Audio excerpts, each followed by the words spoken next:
It was a busy, bustling day on the island of Sodor. All over the island, steam engines and diesel engines were happily working together.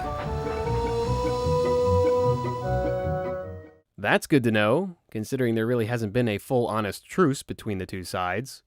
Now obviously there have been exceptions to the rule like Mavis, Daisy, Rusty, Boko, and Salty, but there always seems to be some who don't let things go. Today, Top Hat's request was having Thomas help fill an order at the Farquhar Quarry.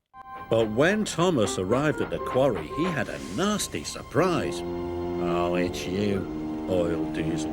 What are you doing here?" "I'm here to help Mavis," puffed Thomas proudly. "Steamies can't help, not like a diesel." And there's the prime example, Mr. Devious Diesel. Yes, nothing has changed with this character. No matter what season he's been in, whether it be 2, 3, 6, or 7, so far, he really hasn't been that useful. But to this day, Top Hat continues to have him on the railway.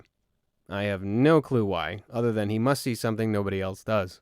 But all anyone saw Diesel do was being counterproductive. Like pushing Thomas right under the hopper. "What's that horrible smell?" he cried. "Oh, it's just a stinky old steam engine." "How rude!" exclaimed Thomas. "No wonder the Fat Controller is thinking of scrapping steamies." "I don't believe you," huffed Thomas. And Diesel still continues with this charade of Top Hat scrapping all the steam engines in favor of diesel engines. I can't believe he's still going on with his lie. By now, Top Hat should have gathered his fleet of steam engines and told them that he wasn't scrapping them. He has made this clear several times now. But apparently, Thomas never heard it because it lingered in his funnel all night. The next day, Salty had arrived. "Ahoy there, me hearties, fresh diesel from the mainland." After he had been refueled, Diesel's engines started to rev faster and faster. "Aha," he chuckled. "This new fuel makes my axles tingle." That's interesting. This comment made by Diesel sort of reminds me of when Henry began using Welsh coal in Season 1. Maybe this is Welsh diesel fuel. I don't know. But all this did was make Thomas feel even more left out. Almost like Top Hat was fueling the diesels up or something. Like for a revolution. No, for work. Duh. This show ain't that radical. Diesel's engine coughed. Then it started to splutter. Black, smelly smoke billowed from his exhaust. "I feel sick," wailed Diesel. Mavis started billowing smoke too. Well, that didn't last very long. Jeez, I feel bad for Mavis. She didn't do anything to deserve that. Not so much for Diesel, obviously. But that smoke looks pretty yucky. And the sound of that gurgling fuel sounded even grosser. Apparently, water had gotten into the tanks. Someone's got some splaining to do. That and someone owes a very big refund check. So the Fat Controller telephoned the quarry manager. And the quarry manager came to see Thomas. "You are to collect fresh diesel from the fuel depot." "Right away, sir," whistled Thomas. And he steamed out of the quarry as fast as he could. So even with all the nonsense Thomas was fed by Diesel, he still does the right thing and gets fresh new fuel for him and the other diesels. Very kind of him. Betcha Diesel would not have done the same if the steam engines ran out of water. What a bum. Even more impressive was seeing Thomas take on the challenge of moving the flatbeds of oil drums. That crap's heavy. Thomas pushed with all his might.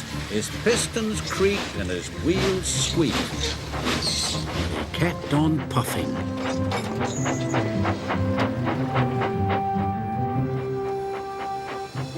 Thomas trundled all over the island with fresh fuel for everybody. Sweet. Just look at that little tanker go, delivering all those drums of fuel.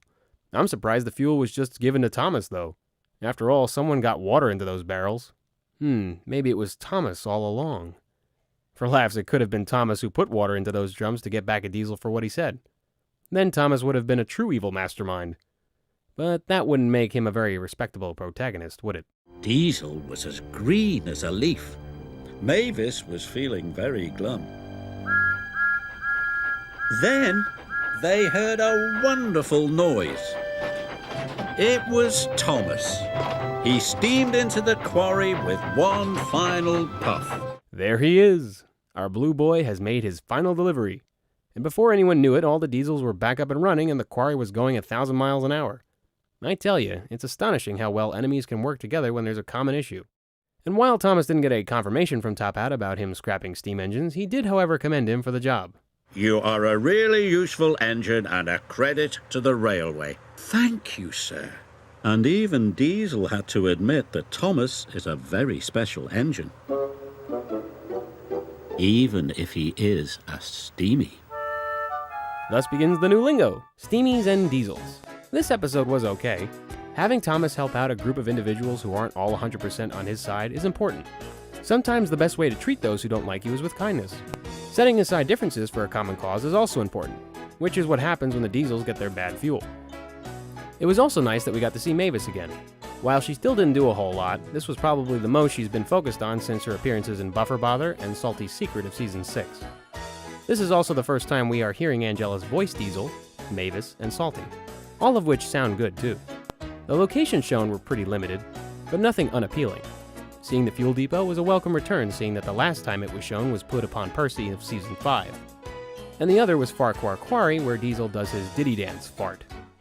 For music, the only two themes clearly heard was the new incidental music at the beginning, and then Thomas's theme as he delivered the new diesel fuel around the island. There were definitely more areas where music could have been used, though. Oh well. Next episode is Henry and the Wishing Tree. Thanks for watching.